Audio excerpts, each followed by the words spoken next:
para korban di luar sana yang mengalami kerugian. Nah, ini sebetulnya adalah persoalan tindak pidana yang dilakukan oleh seseorang untuk memperkaya diri dia sendiri.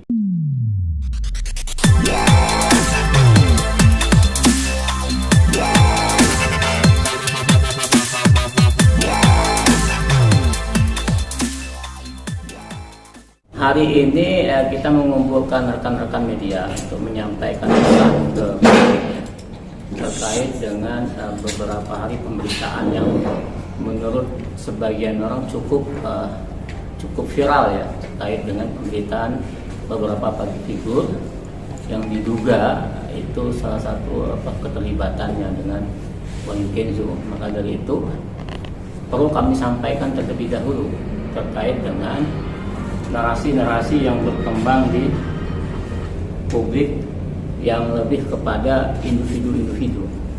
Namun pada pokoknya adalah ini terkait dengan persoalan penegakan hukum yang saat ini dalam proses penyidikan di instansi kepolisian. Namun barang tentu untuk menyikapi itu, dan kami juga sekaligus klarifikasi dan menyikapi beberapa public figure yang menyampaikan klarifikasinya supaya ini pemberitaan berimbang kemudian menjadi faktual. Maka dari itu penting menurut kami untuk disampaikan terlebih dahulu hal-hal yang perlu kita sampaikan. Nanti rekan saya sedikit untuk menyampaikan itu. Silakan. Baik. Assalamualaikum warahmatullahi wabarakatuh. Selamat sore buat teman-teman pers, teman-teman kita. Ya, pada hari ini kami akan melakukan klarifikasi ya, dari MZ Law Firm, karena tadi disampaikan oleh rekan kami bahwa banyak berita-berita yang simpang siur ya, karena kami anggap ini di luar tujuan kami yang pada mulanya sebenarnya kami menginginkan adanya nama-nama public figure yang tersebar ya ke teman-teman. Kami ingin mengingatkan bahwa ada aliran dana tindak pidana pencucian uang (TPPU). Oleh karena itu kami berharap dengan ada nama-nama tersebut nantinya ini jadi pembelajaran buat kita bersama, supaya jangan sampai ada public figure yang lainnya atau orang yang bukan public figure juga ya menerima atau menempatkan atau transferan ya di luar yang bukan miliknya. Itu sebenarnya sudah tertera pada Undang-Undang Nomor 8 Tahun 2010 yaitu pasal 5, di mana kita mengetahui bahwa hukumannya adalah hukuman pidana penjara, yaitu 5 tahun penjara dan denda bisa mencapai sekitar 5 miliar. Oleh karena itu kami berharap bahwa klarifikasi pada hari ini mengklirkan ya berita-berita yang kami kami lihat bahwa dan kami dengar ini tidak sesuai dengan yang kami sampaikan. Dan ini sekali lagi menjadi pembelajaran buat kita bersama ya dengan kasus yang kami tangani, yaitu kasus ATG. Baik, saya akan bacakan perihal klarifikasi atas beredarnya pemberitaan para public figure yang diduga menerima hasil pencucian uang dari tersangka robot trading atau trade gold, yaitu tersangka sekarang ya ada di Polres Semarang, yaitu Wahyu Kenzo atau WK. Atas pemberitaan viral beberapa minggu ini di tanah air terkait dengan dugaan tindak pidana robot trading ATG yang diduga melibatkan 8 public figure, banyak informasi yang belum tersampaikan secara utuh sehingga menciptakan narasi pemberitaan yang berbeda-beda. Untuk itu, kami atas nama kuasa hukum para korban menganggap perlu untuk menyampaikan beberapa hal, di antara lain yaitu satu, bahwa pada rentang waktu antara tahun 2020 sampai dengan tahun 2022, yaitu saudara WK atau Wahyu Kenzo menawarkan sebuah sistem produk keuangan investasi dan atau perdagangan berbasis elektronik kepada para korban investasi robot trading ATG dengan maksud agar dapat ikut serta menjadi bagian dari anggota atau member di jaringan networking kegiatan usaha investasi robot trading tersebut. Dua, bahwa dalam rangka melancarkan target usaha WK dan kawan menjanjikan kepada para korban akan mendapatkan keuntungan yang tinggi dan konsisten sebesar 0,5% sampai dengan 3% per hari, sehingga para korban tertarik untuk berinvestasi dengan skema expert advisor atau robot trading tersebut.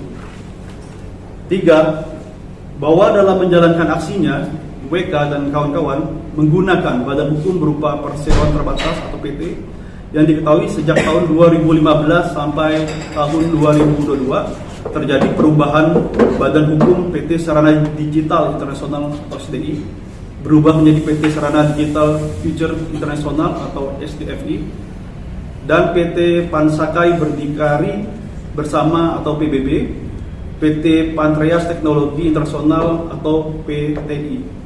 4. Bahwa WK dan kawan-kawan di setiap menjalankan aksinya menyampaikan sejumlah uang yang diinvestasikan para korban dikelola atau ditagih di luar negeri. Namun kenyataannya uang investasi para korban tersebut dikelola sendiri oleh WK dan kawan-kawan. Dan keuntungan yang dijanjikan tidak ada sama sekali, hanya sebatas berupa angka saja di dalam sistem. 5. Bahwa setelah diketahui tahun 2021 kegiatan robot trading Auto Trade World atau ATG dan atau Auto Trade Crypto atau ATC merupakan salah satu kegiatan usaha yang tidak memiliki izin yang jelas dari kementerian dan lembaga terkait di Indonesia untuk menjalankan usahanya, sehingga masuk dalam kategori platform investasi bodong yang berkedok robot trading dengan skema Ponzi yang tidak termasuk dalam komoditi perdagangan jangka panjang, sehingga para korban berinisiatif melakukan penarikan dana yang telah diinvestasikan. Namun sejak bulan Oktober tahun 2021 hingga saat ini para korban tidak dapat melakukan transaksi penarikan dana tersebut. 6. Bahwa dalam rangka menjalankan aktivitas usahanya, WK dan kawan dengan sengaja melakukan kegiatan-kegiatan promosi di media elektronik maupun fisik seperti business opportunity presentation, menggunakan jasa para public figure atau menggunakan orang-orang yang berpengaruh di Indonesia, diantaranya adalah inisial ya, RA atau Raffi Ahmad, AH Atta Dentar, Stephen William SW, Rian Eki Pradipta yaitu RE, dan Juitika J, dan ulama kita, guru kita juga yaitu Gus Miftah atau JM, dan dokter kita atau DT, dan Haji Faisal atau HF. Selanjutnya saya sarankan kepada rekan untuk membacakan. Ya, Abdul. Baik, dari yang disampaikan oleh rekan saya terkait dengan peristiwa hukum yang diduga dilakukan oleh TSKWK ini sehingga melibatkan beberapa orang public figure, kemudian sehingga merugikan 800-an ya atau bahkan lebih para korban di luar sana yang mengalami kerugian. Nah, ini sebetulnya adalah persoalan tindak pidana yang dilakukan oleh seseorang untuk memperkaya diri dia sendiri dan atau orang lain. Namun pola-pola robot trading zaman kekinian, baik itu terkait dengan robot trading DNA Pro, kemudian robot trading Net 89, hingga saat ini robot trading ATG, pola-pola melibatkan seorang public figure itu sering dilakukan dengan maksud dan tujuan adalah untuk meyakinkan masyarakat, khususnya para korban, agar mau berinvestasi di platform yang ia tawarkan. Nah, namun di beberapa pemberitaan yang kita dengar memang ada beberapa perbedaan persepsi. Di antara lain adalah lebih kepada mengerucut kepada persoalan pribadi masing-masing public figure.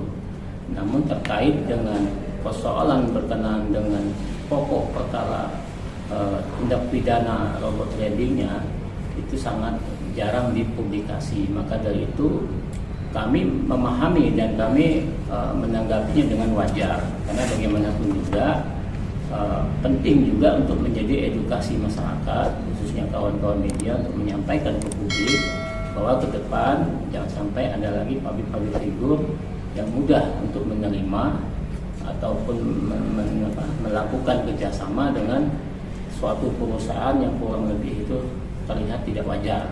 Karena bagaimanapun juga di Indonesia sudah mengatur terkait dengan tindak pidana itu. Maka dari itu bagi kami dan juga public figure di sana, kita harus bersama-sama untuk memperjuangkan terkait dengan kerugian para korban ini. Nah, namun dari beberapa yang disampaikan, peristiwa hukum yang disampaikan oleh rekan saya, maka kami menyimpulkan klarifikasi diantaranya. Pertama, bahwa kami sebagai kuasa hukum para korban tidak ada niat jahat ataupun dengan sengaja menyerang kehormatan ataupun nama baik dari public figure tersebut.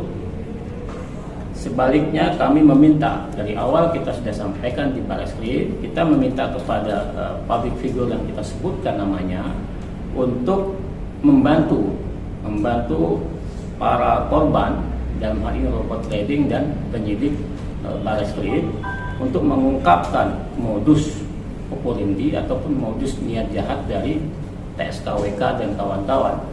Karena tren zaman sekarang public figure dilibatkan untuk memuluskan ataupun untuk mengelabui ataupun untuk membuat masyarakat percaya, sehingga digunakan jasa-jasa public figure agar supaya masyarakat menjadi percaya dan akhirnya scam dan menjadi korban.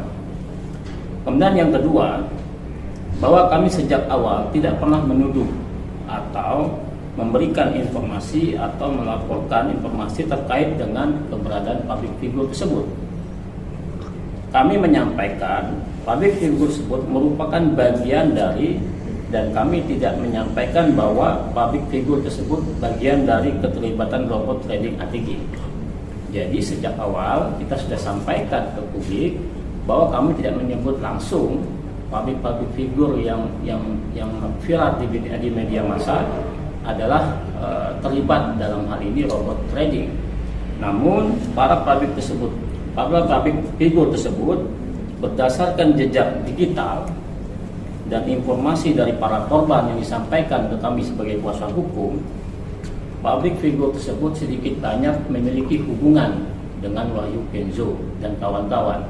Apakah itu hubungan pekerjaan, apakah itu hubungan pertemanan biasa, tetapi sedikit banyak berdasarkan jejak digital ataupun berdasarkan informasi dari para korban sebagai klien kami. Ada beberapa public figure ini termasuk dua klub sepak bola yang memiliki hubungan dengan Wahyu Kenzo. Nah, dalam hal makna hubungan ini bisa bervariatif, ada hubungan yang positif dan ada hubungan yang negatif. Namun apa yang kita sajikan adalah dalam hal ini hubungan yang berkenaan dengan kerjasama dalam bidang brand ambassador, dalam bidang kegiatan kemanusiaan yang berbentuk lelang. Kemudian yang ketiga, bahwa dengan keterlibatan para public figure tersebut, kami juga meyakini mereka kemungkinan besar tidak mengetahui sumber keuangan yang didapatkan dari WK dan kawan-kawan. Namun untuk transparansi dan penegakan hukum, kemudian asas keadilan bagi para korban, menurut kami sangat penting dan perlu untuk diklarifikasi agar tidak menimbulkan fitnah dan narasi-narasi yang negatif sehingga membuat masyarakat terpecah konsentrasinya. Kemudian yang keempat, bahwa kami sadar dan mengapresiasi dan mendukung penuh tujuan baik dari para public figure yang memanfaatkan hasil lelangnya untuk kepentingan kemanusiaan. Sebut saja seperti Gus Miftah, hasil lelang dankornya yang kita dapat informasi semalam bahwa itu digunakan untuk kepentingan kemanusiaan. Dan kita mendukung itu dan mengapresiasi. Kemudian sebut juga Dr. Tirta juga melelang sepedanya, sepeda motornya, dan itu untuk kepentingan pandemi COVID. Yang kita dapat informasi lagi Haji Faisal yang dari hasil lelang bukunya dan untuk kepentingan Yayasan Gala. Nah, kepentingan sosial ini atau kemanusiaan ini kami mendukungnya. Namun terkait dengan proses aliran ini, kita menduga ini kan Wahyu Kenzo sudah ditetapkan sebagai tersangka. Barang tentu penyidik sudah menemukan 2 alat bukti cukup untuk menduga dia sebagai pelaku terkait dengan dugaan tindak pidana yang ia lakukan. Yang ia lakukan tentang tahun 2020 hingga tahun 2022, robot trading ini selalu menjadi permasalahan di negara ini sehingga menjadi viral. Nah, terkait dengan kerjasama Wahyu Kenzo dengan beberapa public figure atau ada hubungan dengan beberapa public figure itu terjadi rentang tahun 2021. Maknanya segala kegiatan usaha yang dilakukan oleh Wahyu Kenzo dalam rentang waktu tersebut, maka patut diduga uang yang ia gunakan adalah uang dari para korban. Maka dari itu kita sampaikan, kita tidak menuduh public figure itu menikmati ataupun bagian dari kejahatan double trading, tetapi kita menyampaikan ke publik dan juga kita menyampaikan ke instansi kepolisian bahwa Wahyu Kenzo menggunakan public figure ini untuk meluruskan atau mengelabui modus dari kejahatannya, agar maksud adalah supaya masyarakat terpengaruhi dan akhirnya join atau bergabung menjadi member double trading ATG. Kemudian yang selanjutnya, kelima, bahwa kami berterima kasih kepada public figure yang telah memiliki rasa keprihatinan dan rasa empati terhadap musibah yang dialami para korban double trading ATG. Yang kita dengar bahwa Gus Miftah kemarin, Ustaz kita menyampaikan beliau perhatian terhadap para korban yang mengalami skema penipuan yang dilakukan oleh diduga sebagai WK ini. Namun barang tentu keperhatian itu kita mengapresiasi. Kita juga berharap public figure yang 8 orang ini dan juga 2 klub sepak bola ini agar supaya membantu para korban dan juga para penyidik untuk mengungkapkan peristiwa ini. Persoalan terkait dengan keterlibatan mereka atau tidak hanya nanti dilihat mensranya, adakah niat jahatnya ataukah apakah dia tahu atau tidak.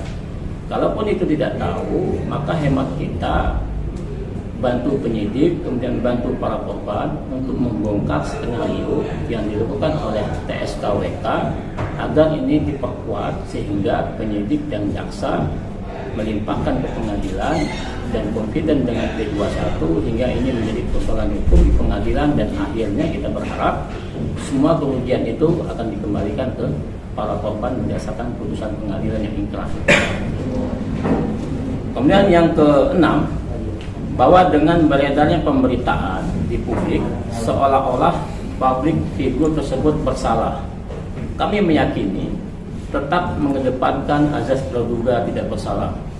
Untuk itu kami sebagai kuasa hukum para korban menyampaikan kepada 8 orang public figure secara terbuka dalam hal hari baik dan bulan baik ini, apalagi 10 hari menjelang berakhirnya bulan suci Ramadan dan juga akan menjelang 1 Syawal, hari raya Idul Fitri, maka tegas kita bilang kita terkait dengan individu-individu ini tidak ada persoalan sama sekali.